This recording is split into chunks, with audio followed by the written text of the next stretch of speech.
Hey everyone, welcome back to part 11 of my Create Mod series. Now today we are going to go over on how to make an automated tree farm using saws. If you enjoy this video, definitely feel free to subscribe because one of my next videos I upload is going to be how to take this tree farm and turn it into an unlimited power source. So definitely feel free to subscribe for that. That being said, I can't take credit for this tree farm.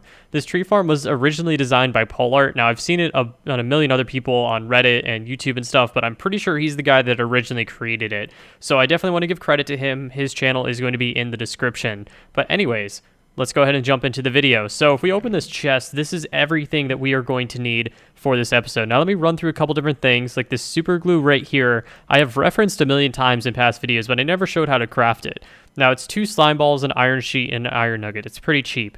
The only thing here is that you're actually going to need super glue for this design. There's one block that the only way to attach it will be super glue.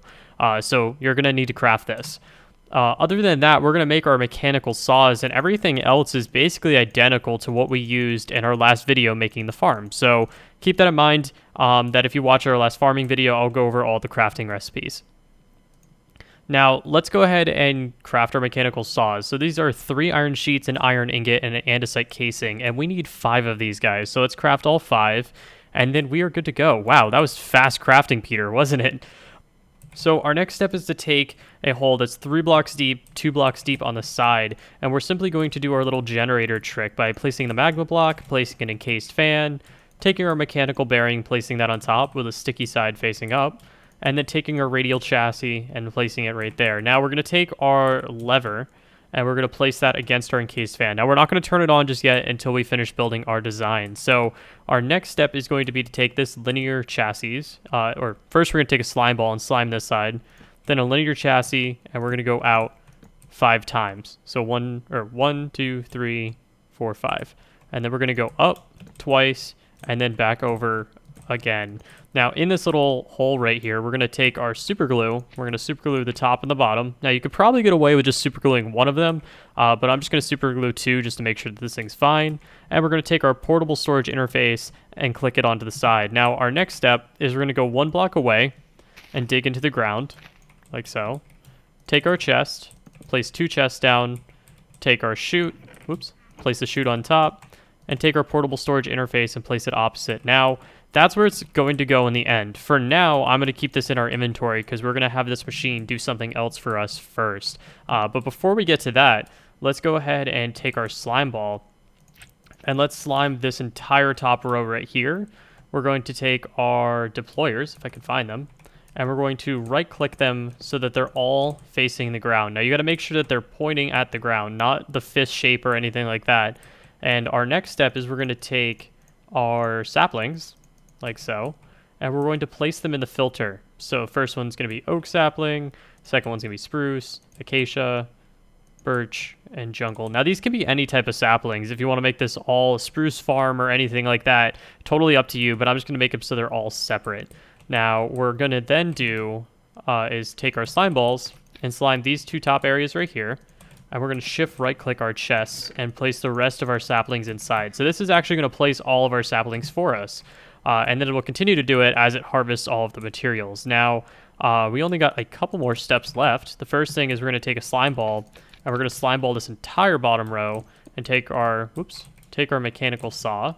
Shift right click these guys back off. We're going to just right click these saws on it, and they don't need a power source. As long as this thing is rotating, this will cut logs for us. So we're good to go for that reason. Now, our next thing that we're going to do is take this wrench and turn all of these to 1. So they're only interacting with 1 single block. Now, you're going to want to make sure you do this because this will screw up the entire machine if you do not. This is what has made me have to record this video like 7 times. So definitely set these to 1. And I apologize for blinding you a little bit by doing this. There we go. So now that we have done that, we have just one more step that we're going to do. So we're going to leave this portable storage interface off. We're actually going to break this block of dirt really quick. Here, let me grab it. We're going to grab our dirt. We'll build up. We're going to turn our lever on, and it will now place all of our saplings for us. So then, once it fully goes around, we'll let it go around at least once. Almost there. There we go. Now we'll take our portable storage interface and we will click it onto here. So there we go. We are basically done. I'll just place one more piece of dirt there just to cover up our little hole. And we are good to go. Now we just have to wait for the trees to grow. So there we go. We actually have one tree that just grew, so we'll wait for this thing to run around. You'll also probably be able to see it interact with this portable storage interface, even though I don't think there's anything in it just yet. But you will see it's going to run into this, and it will actually break the entire tree for us, like so. And then it's going to deposit the materials right into the chest. And it's actually deposited all of our extra saplings as well. Now this chest is going to fill up very fast. So if you would like, you can use funnels or any kind of other sorting system to go ahead and sort out these materials. Because of course it's going to fill up with sticks and saplings and logs and all these different things. But one of our future videos, we're going to actually talk about how to sort items. And then another one, we're going to talk about how to use this as an infinite power source. But anyways, if you guys enjoy this video, definitely feel free to subscribe. Definitely feel free to drop a like. And also feel free to check out my Discord. We have a bunch of Discord members in there that have been designing some crazy machines for harvesting trees and farms and anything else. Even some things I didn't know were possible in the Create mod. So definitely feel free to check that out. But thank you guys so much for watching. And I will see you guys all in the next one.